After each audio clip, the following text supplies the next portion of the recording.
Yes, sir. On air with Aaron, HB Radio, Las Vegas' #1 hip hop internet station. Got my brother Thaddeus Dixon in here. Man, Bryson Tiller right there, whatever she wants, man. Different than the trap soul. For sure. Bryson, still a vibe though. Still a vibe. Yeah. I like this album. Whatever she wants. Calypso was a dope one on that record too. But man, do you want to work with Bryson again? Like, are you one of those like if the stars align, like we can? But I mean, yeah. Right. Anybody who I've worked with, I've had a good relationship working with, and could double back. You know what I mean? Because we all grow. You know, when I was working with Bryson, that was like a lot of years ago. So I've grown a lot as I'm that guy in what I do. So it might happen. You know what I mean? That's what's up. Yeah. Working with 21 Savage. Well, I just want to talk about working with hip hop artists in general because obviously their music is very like just loops. You know what I mean? Yeah. You're not doing a bridge. Like if you're doing something for Neo or Usher, the musicality of it is extensive. Yeah, for sure. If you're working with Bone Thugs or 21 Savage, it's more on a loop here, drum here. It's like, how do you like go in? What's your mindset when you're working with a hip hop artist versus an R&B artist like Brent or Bryson and Khalid? Yeah. Well, it's about being like well versed in all type of genres of music and specifically, for who you working with at that time, who you get hired for, you know what I mean? So, like I'm about being true to whatever type of music that it is. Like 21 Savage is Atlanta trap. Yeah. You know what I mean? Like that gut kind of, for lack of better words, gutter, you know what I mean? So I got to keep it like in that lane, but I can't do like bells and whistles and make it pretty. Like it's going to take it out of its element. You know what I mean? Like you got to think about who's going to be at the shows. Like, you know what I mean? They going to hear it and be like, what is this? Like you can't, you know what I mean? So you got to make it like some stuff you just, sprinkle little moments in as opposed to like changing it all up and like. Because you want the people that go to the show to experience something different, but rather than just them rapping to a backtrack or whatnot. Yeah, you just heighten it. You know what I mean? Like I might like record live drums on it just to give it a little boost to make it more like. More alive, percussive, and like it hit harder. You know what I mean? Stuff like that. So hits and little stuff. You don't want to change it like too crazy. You just worked with JT too, right? From City Girls. Yeah. Like, see, that's what I'm saying. How going into doing the music for her show, like what I mean, it's twerk music, for the ladies. Yep. I mean, she's from Florida. You know what I mean? So she has that Miami vibe. Yeah. So like you got to think about incorporating that and keeping it, whatever I build or add, keeping it in that, substance, you know what I mean, to make it true for her and to her music, you know what I mean? So, that was fun too. Are they like hands on too? Are they like when they like picky, or they're kind of like with JT, like, this is what you do, like do your thing and whatever I'm going with whatever you put. Well, I mean, I don't like that, or I don't like that. Can you switch that around? Sometimes it depends on the mood you catch people in. Oh, you know shit. What I mean? Yeah. Women artists are somewhat different than men artists. Women are emotional beings, so you know what I mean. Sometimes they're more passionate, about certain things. You know what I mean. Sometimes they, I've been, in the first rehearsal with an artist that this is my first rehearsal with them, and they coming in crying, talking about, their boyfriend or you know what I mean. Yeah. So like, but like with 21 Savage, like. What the interesting thing about working with him is like sometimes he didn't rehearse. Like I put his whole show together for a tour or for a show, and he'll come in. He might have one rehearsal, or he may come in the day of the first show, and that's the first time he hearing everything. So I can't change his songs too crazy. I can't do a bunch of remixes and stuff because he's gonna if he comes in. Just the first day of the show, he gonna be like, what is all of this? You know what I mean? Right. So my hands are tied a little bit to, but you just make it as best as it can be. You know what I mean? Did that ever happen? Was that a true story? Did he come in and was like, I wanted something to change, but like, bro, this is day one of tour? No, I mean, I think with tours, after the first show, second show, things always change a little bit because you're doing this in front of people, and so you're changing it based on people's reaction. Let's shorten this song. Let's take this song out. Let's switch the song order, or you know what I mean. I don't want to do the second verse, or you know what I mean. Let's make the intro long, or you know what I mean. Yeah. So depending on how the artist feels on stage when they performing it, like it's a little different in rehearsal. Once you get in that crowd, then they'll be able to tell you like, okay, maybe we need to change this up or that. You know what I mean? So do they switch shit up depending on where you're at? Like an East Coast show they might fuck with certain records, but then in the West Coast, they want to hear more of this run or this one. Like as far as like 21 Savage or something. Yeah. Like working with Usher, like, we did a show where it was like more, or even with Carrie Hilson, like, she has pop records and she has R&B records, just like Usher, you know what I mean? So a couple shows I did with them separately, we were playing to this type of crowd. It was this type of show. So we did more pop stuff. This type of crowd, this type of show. We doing more R&B urban stuff. You know what I mean? So, yeah. There's like there's more white people over here. So we gonna do more white people. Corporate, or, you know what I mean? Right. We did something for like, the NFL. So we gonna do OMG. We gonna do all the Will.i.am stuff. You know what I mean? We gotta talk about Big Sean. Yeah. Because man, you're I remember me and you sat down, shout out to friends, and we were eating dinner, and you were like, I was like, man, what you been up to, dog? Like you haven't been to Vegas for a minute. You're like, man, we just did Tiny Desk, and it literally dropped that next day. You're like, it was a Friday, and you're like, by Monday they're dropping the Tiny Desk. Like, check that out. And I was excited because you guys just being from Detroit, like I was like, man, when are you gonna work with like, I would love to see you work with like Eminem too. But it was like when you and Big Sean linked up, like how, like explain all that, how he hit you up and. Yeah, working with Big Sean was crazy because like we around the same age and growing up in Detroit, he was kind of like the first person of my generation that kind of like made it. You know what I mean? Like in the music industry, like, working with Kanye, being co-signed, working with, all the artists he was, working with. So that kind of let everybody in Detroit know, like, man, it's possible to get to that next level. Absolutely. Detroit kind of thrives off of like Motown, and you know what I mean? There's so much talent in Detroit, so when Big Sean kind of like, got out there like in the world, it was like, oh man, like we can really do this. It doesn't have to just be like Detroit. Like we can make it, you know what I mean? So that's one thing that like I really respected about Big Sean, other than his talent. Like he's one of the greats.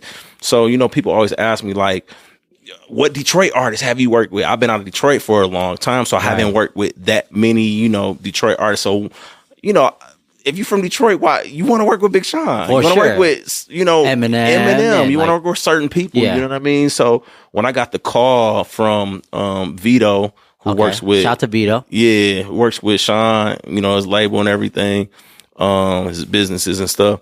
So he hit me, and then I went to Big Sean house for maybe like a week, and we was putting together the show, and So he's very hands on. Like, I want to start with this record, or is he like, Thaddeus, what do you think? These are all my songs. How should I put it together? Well, they had an idea of what songs they want to do in order and stuff like that. So then they brought me in to music director Tiny Desk and like, kind of like put them together like in a set, and like timing, because Tiny Desk, you don't have a long set. Yeah, you don't have a long set. So what songs are we gonna do? Like, Big Sean got a large catalog. You know what I mean? Yeah. So. That was a super dope experience, being able to, connect with him. And you were right next to him, playing the keys. Yeah. I was like, were you playing drums? He's like, nah, I'm playing the keys. Yeah. I mean, I wasn't going to be on there. I was like, man, I need to get a second keyboard player. And they was like, why don't you just play keys? And I was like, damn. I was like, I'll jump on here. You know what I mean?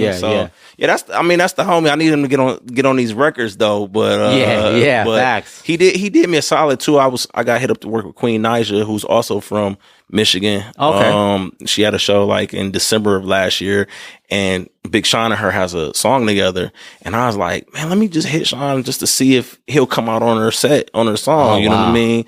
And he came out. You know what I mean? Wow, Queen Nija was like, dang, you got some pull. I was like, hey man, do you know who you? Exactly. I'm him. Playing, right.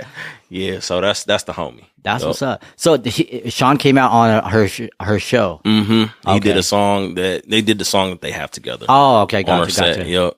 Man, what's up with the record though? You know what I'm saying? I feel like which record? No, like you like producing? Yeah, like sending them beats. I always like friends that produce.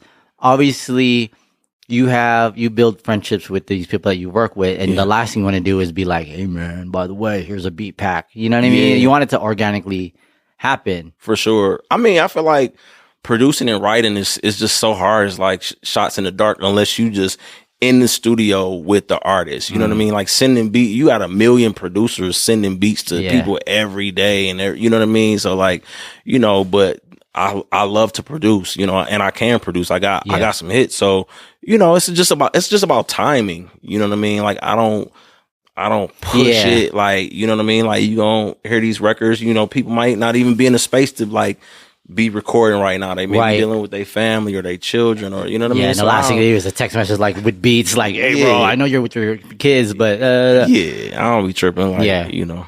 Man, that would be sick to have like a Detroit record with you. And first, actually, I do have a record with Big Sean. Oh shit! Yeah, they sampled Hit Boy, and Big Sean has have like an album together or okay, EP that's right. They do have album, yeah. And they sampled something that I did. Oh wow! So I'm credited as a producer. Did he know that he was sampling something you did, or listen, bro, I didn't even know. Wow. The song, I'm looking at my BMI account, you know what I mean? Okay. Like all the songs that I don't produce. Yeah. And I see this and I'm like, what is this? So I click on it and it's like Hit Boy, Big Sean. I'm like, I listen to it. I'm like, oh okay. Shit. You know what I mean? Yeah. So and this BMI account tells you how much money you make too with residuals and whatnot? It does. It does. So you're like, oh shit, I got 10 bands from like where it is. Let you know your percentage. Oh my God. I got 100K out of nowhere. Where is this from? Like, yo, that's crazy. Yeah. But I need something direct with them. Like, you exactly. know what I mean? Especially with that relationship that for sure. You know what I mean? I remember you know, RIP to Dre's nightclub, the Rooftop. But when Sean was in town and you were like invited me with you, like just he really like walked into the crowd and he saw you, dapped you up, and it was like y'all been friends for hella long and shit. Yeah, you know what I mean? No, I mean I think it's just a respect thing. You know what I mean? He know I'm from Detroit. I worked hard to get to where I am. He did too, and we finally like connected, and you know what I mean. So did you know Vito from back in Detroit? I did. I can't remember who introduced me to Vito back in Detroit, but we stayed in touch like through social media, kinda. You know what I mean? And he hit me and was like, "Yo, why don't you do this Tiny Desk?" So that's sick. Man. Yeah, that Tiny Desk situation. Like I know we were talking about Heartbreaker earlier.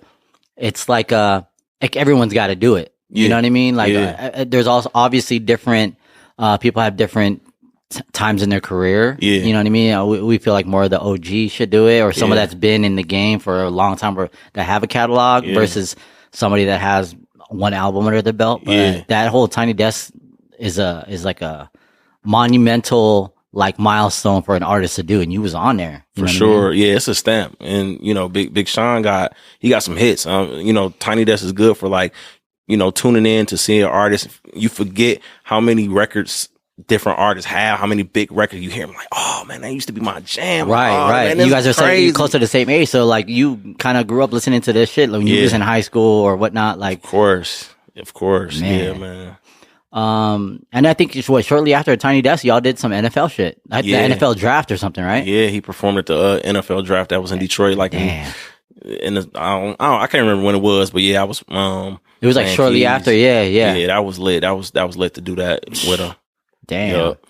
Yep. Who's some like artists that you haven't worked with that you want to like work with? Let's say coming soon. Yeah, I mean, you know what, man? It's so many amazing artists out here. You know, some we haven't even discovered yet. Right. You know what I mean? That's out there. That's working. You know what I mean? My thing is, bro, I want to work with people who want to work with me. Yeah, that's the best absolutely, feeling. Yeah, you know, one of the worst feelings in any job is working with people who don't want to work with you or make you feel a certain type of way. So I love working with artists who make me feel good and are happy that I'm there. You know what I mean, and want to work with me. I mean, I've gotten calls to work with certain artists that, you know, it didn't go through that I was excited about. I got called, you know, to work with Cardi B. I got called to work with Jasmine Sullivan. Few other artists, but you know, so like was it just scheduling wise, or like what fell through that? Was things change? Okay, things change. Like, you know, people business change. You know, personnel. Okay, all type of different. It could be anything. You know what I mean? Right. So, you know, but even sometimes just to get the call is just like, you know, a voucher. A stamp. They thought about you. You were one of the ones that they wanted you to do. Yeah, for sure. Yeah. But so, yeah, man. Do you want to produce more music this year? Do you want to do more like drum gigs? Like what do you got planned, or what do you want to do for the rest of 2026? Like what's under your belt? All of the above, man. I've been in my producing bag heavy, you know, like over the holidays, touring stops, shows stops, rehearsal stops. So that's when I get in, you know, my time to like, you know, produce and get in the studio. Cause once like the spring, the summer, the fall hit, it's like on the road, you know what I mean? Yeah, but that's a good thing too, cause like once you with the artist on the road, that's when you can get records done too. The records that I got with, you know, Brent, like Megan Trainor, a couple other artists, I've been on the road, like we right there. Let's get in the studio, you know what I mean? Yeah. So I've been working on records for, I don't really want to name no names, but don't jinx it. Don't jinx it. A lot of people know. That's what's up. And then usually during festival season, like you got that post on Instagram, like, yo, you know, Rolling Loud or whatnot. Yeah. Like I got a couple artists I'm working with here. Like, are you doing more, like doing the festival things coming up this year too? Or yeah, I mean, more so like programming and putting together the show. You know what I mean? Some artists don't have live bands, you know what I mean? I put together the show in the studio and they go perform to that. But yeah, festivals, tours coming up. It's a lot of stuff. I got so many calls, you know, that's been coming in over the last couple of weeks. So I'm really excited about this year. Like, you know, it's going to be something to tune into and watch.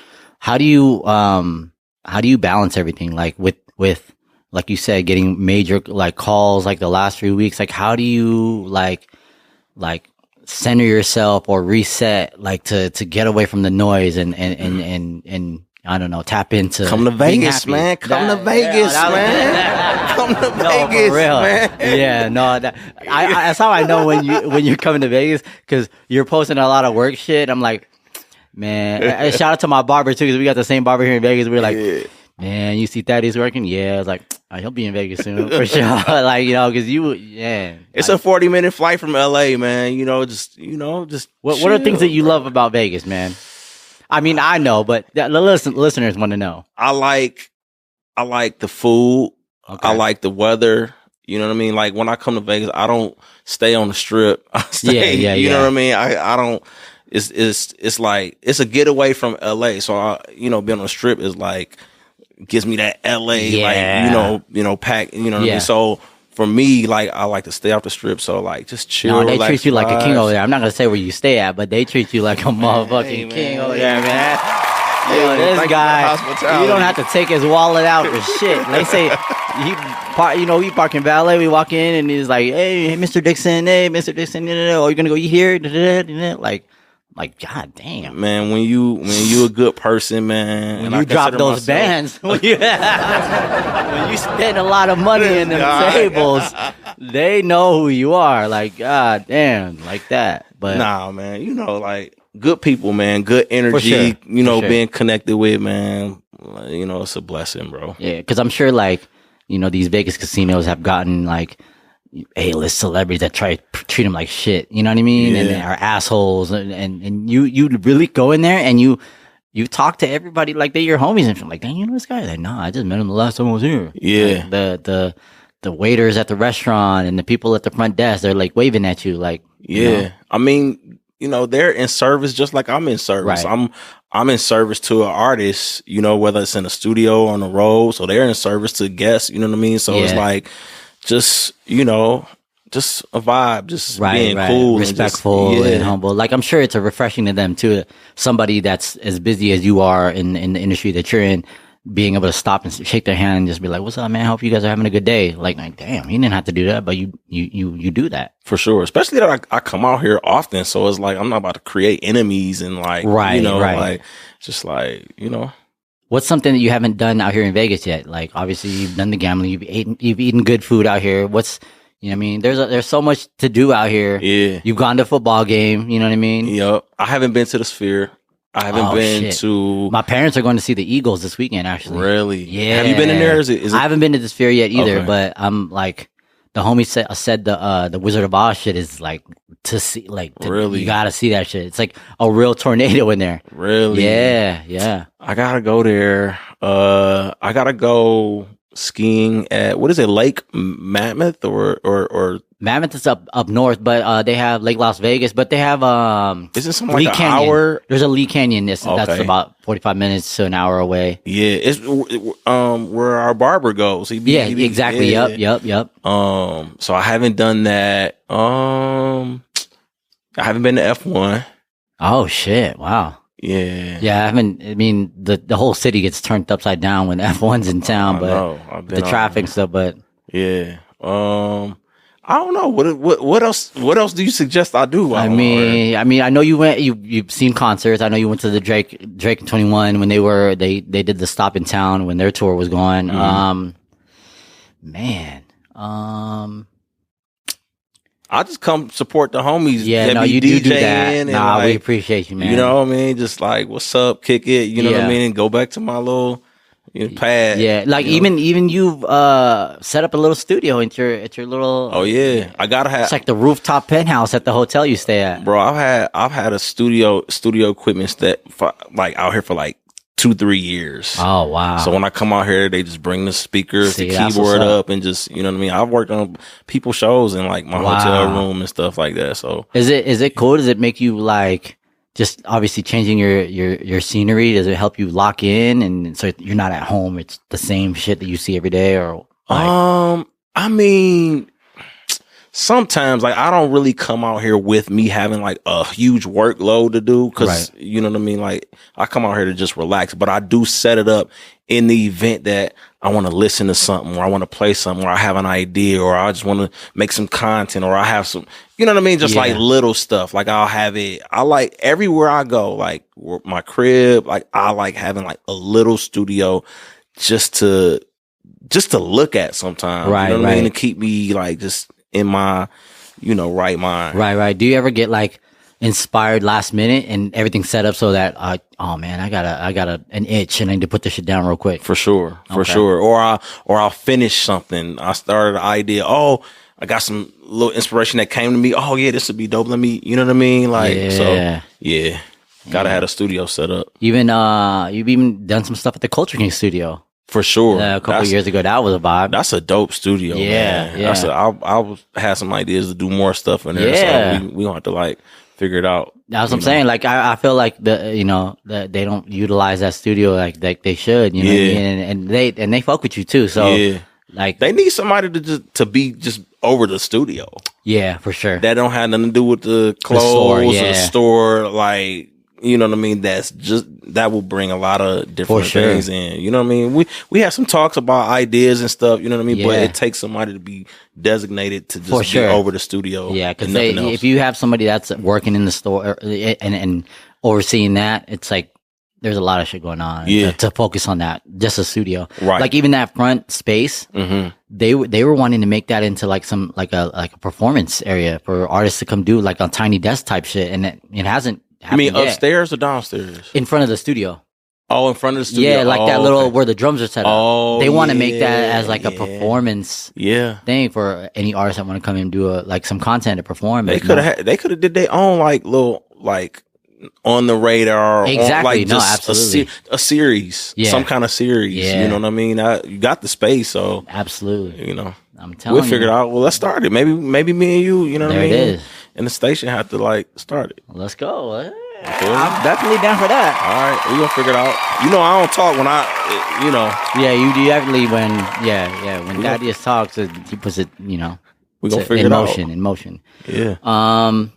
Man, before we get out of here, is there any last minute things that you're working on that you want to shout out, or like what you want to work on? Man, this is going to be an incredible year. I like the energy of it. My years have been getting better and better. Nice. So I'm excited about this year, next year. I want to start getting more into like giving more opportunities to people who I'm like real opportunities to people who are ready and, to get to the next level. You know what I mean? Like, want to build some stuff out here in Vegas. I come out here so much, you know what I mean? Like, got to build some stuff out here. Just get a crib, man. Yeah, get a crib too, man. That's what everybody say. I'll watch over it while you're gone. You know what I'm saying? I'll bet. I'll watch over it while you're gone. But I mean, just to have a crib that has an actual studio instead of you having to bring the equipment to your room, like a little vibe. Have a little whip out here too. Mm-hmm. So. Yeah, what's up? We'll see. Let's step into my office. For sure. Yeah, man. I feel like Vegas is your second home, and I also wanted to say this too. Like, I feel like we've known each other in LA for a long time, and we've spent probably the most time here in Vegas since I moved to Vegas. Like, because it's like being able to Vegas. I mean, LA is such a like you work there. You know what I mean? It's hard to just be like, let's go eat. Well, man, I'm working on this. Like, I'll try. When you're coming to Vegas, I know you're on some chill shit. Yeah. So it's like, it's easier to go grab food or For sure. Yeah, man. You the first person I hit every time, I'm about to come out here to see what's going on, see where where you DJing at. You know what I mean? So I feel like you've come to pretty much all my gigs out here in Vegas. I think in LA it's a lot harder for you definitely to come out, and a lot of other people too. But everything's so spaced out. Vegas is kind of like everything's 20-30 minutes. Like absolutely. If you in the downtown, in LA to I don't know Woodland Hills, the Valley. Oh yeah. It could be an hour and a half, 2 hours. You know absolutely. What I mean? So, you definitely want to get stuck in that shit. But, man. Well, I appreciate you so much for being here, man. For sure, I know we've been talking about this for a while, and I just knew that it was going to happen at the right time. And, I just thank you for having me, bro. Man, I appreciate absolutely, it, man. I thank you, man. Before we get out of here, though, we got this thing called Aaron's Wheel of Fun. Okay. There's certain things on there. You spin the wheel, and if it lands on something, and some of the things on there are karaoke. Okay. Truth or dare, arm wrestle, Aaron, top 5 under 5. What's on your IG? Whatever it lands on. Y'all gotta get some casino chips on there. Oh man, he would say that. He would say that too. We gotta, Hey. But you down to play? We gonna do it before you get out of here. For sure. Okay, we're gonna play Aaron's Wheel of Fun with my brother Thaddeus. Right after this, man, don't go nowhere. It's On Air with Aaron right here on HB Radio, Las Vegas' #1 hip hop internet station.